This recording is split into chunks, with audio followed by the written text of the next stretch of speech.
Greetings, and welcome to the GameStop First Quarter Fiscal 2021 Earnings Conference Call. At this time, all participants are in a listen-only mode. If anyone should require operator assistance during the conference, please press star 0 on your telephone keypad. As a reminder, this conference is being recorded. It is now my pleasure to introduce your host, Eric Cerny, Investor Relations. Thank you, Mr. Cerny. You may begin. Thank you and welcome to GameStop's First Quarter Fiscal 2021 Earnings Conference Call. This call will include forward-looking statements which are subject to various risks and uncertainties that could cause actual results to differ materially from expectations. Any such statements should be considered in conjunction with the cautionary statements and the safe harbor statement in the earnings release and risk factors discussed in reports filed with the SEC. GameStop assumes no obligation to update any of these forward-looking statements or information. A reconciliation and other information regarding non-GAAP financial measures discussed on the call can be found in the earnings release issued earlier today, as well as the investors section of our website. Joining me today is GameStop's Chief Executive Officer, George Sherman. On today's call, George will discuss our business and strategic initiatives, followed by a review of the financial results. Please note that we will not be doing a Q&A session at the end of this call. Now I would like to turn the call over to the company's Chief Executive Officer, George Sherman. Good afternoon, and thank you for joining our first quarter fiscal 2021 earnings call. GameStop is off to a strong start to the year from both a sales and operations perspective. First quarter sales grew 25% year over year, and we ended the period with $771 million in total cash on the balance sheet, an increase of more than $185 million compared to last year. Throughout the first quarter, we also took a number of steps that align with our previously stated priorities. These steps include adding retail and technology talent to our senior leadership team by appointing a Chief Operating Officer, Chief Growth Officer, and Chief Technology Officer. We also made a number of other senior hires across brand, merchandising, e-commerce, supply chain, and fulfillment. Each of these new additions have proven backgrounds and experience from companies such as Amazon, Google, and Chewy.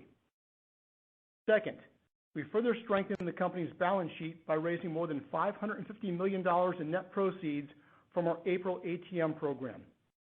We also eliminated our long-term debt with a voluntary early redemption of our 2023 senior notes.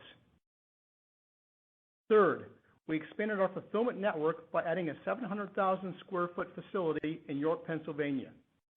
This new distribution center, which is expected to be operational by the fourth quarter of this year, will enhance our order fulfillment capabilities on the East Coast.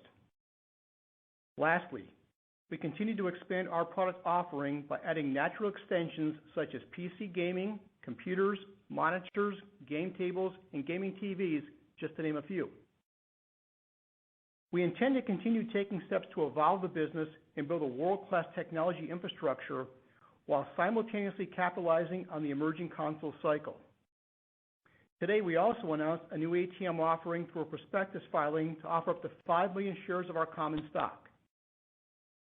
The company intends to use any net proceeds for general corporate purposes as well as for investing in growth initiatives and further strengthening the balance sheet. Before I review the financial results for the quarter, I'd like to comment on this afternoon's press release announcing the hiring of a CEO and a permanent CFO.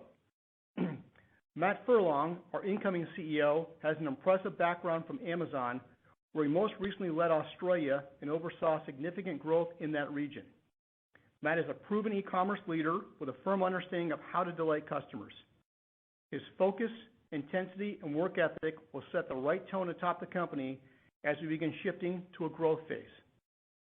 He also brings a strong understanding of brand and retail from his tenure at Procter & Gamble, where he began his career. Mike Recupero, our incoming permanent CFO, also joins us from Amazon, where he was most recently CFO of North American Consumer and CFO of Prime Video. Mike spent nearly 2 decades at Amazon and held a variety of senior finance roles across the organization. His experience helping business lines scale and achieve market leadership is exactly what we need going forward. I look forward to working with Matt and Mike to ensure seamless transitions in the coming weeks. I also want to take this opportunity to thank Diana Jaje for her guidance and willingness to take on additional responsibilities during her time as interim CFO. Diana will return to her role as Chief Accounting Officer within the finance organization once Mike officially joins. Now turning to our financial results.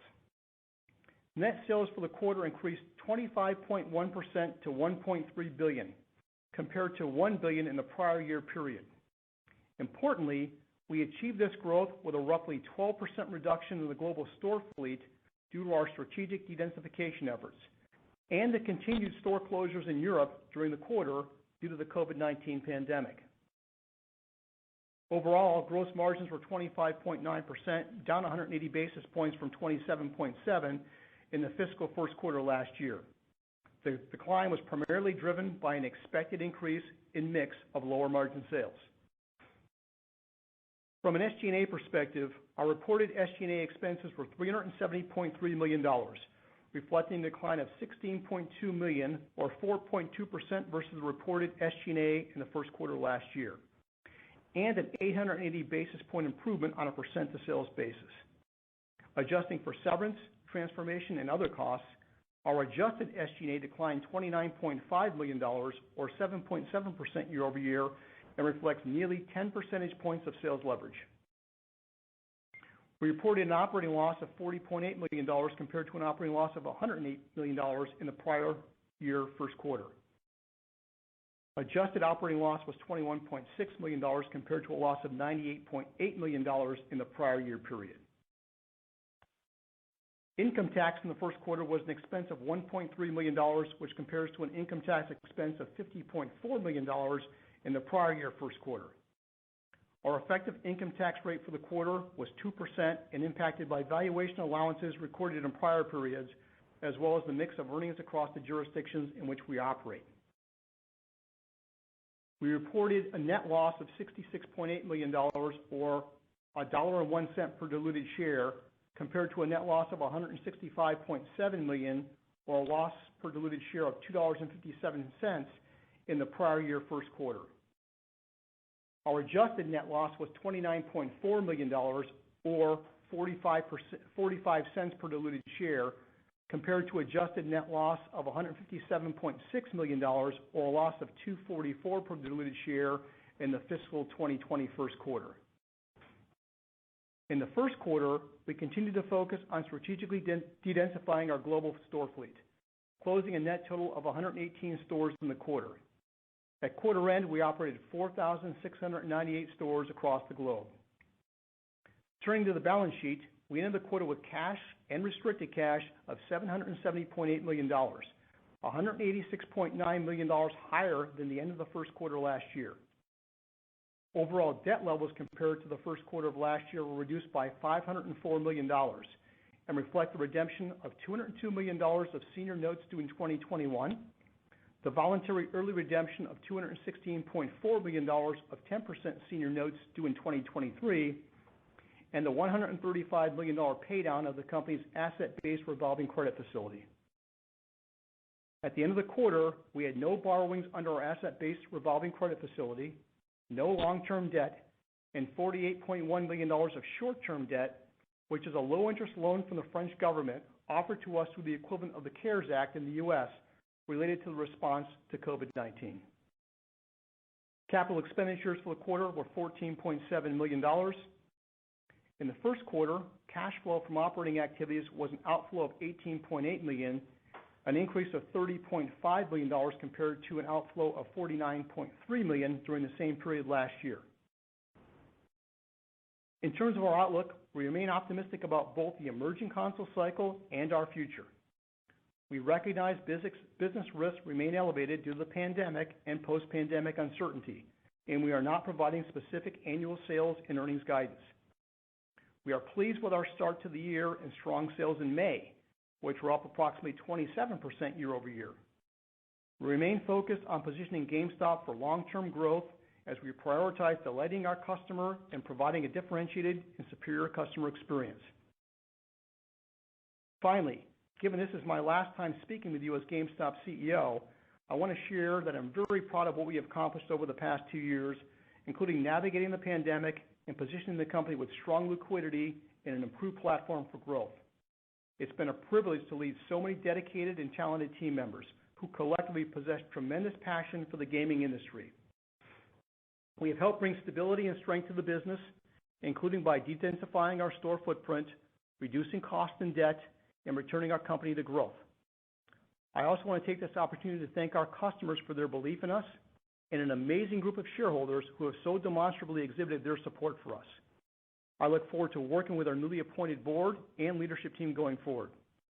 Thank you again for your support and your interest in GameStop. This concludes today's conference. You may disconnect your lines at this time. Thank you for your participation and have a wonderful evening.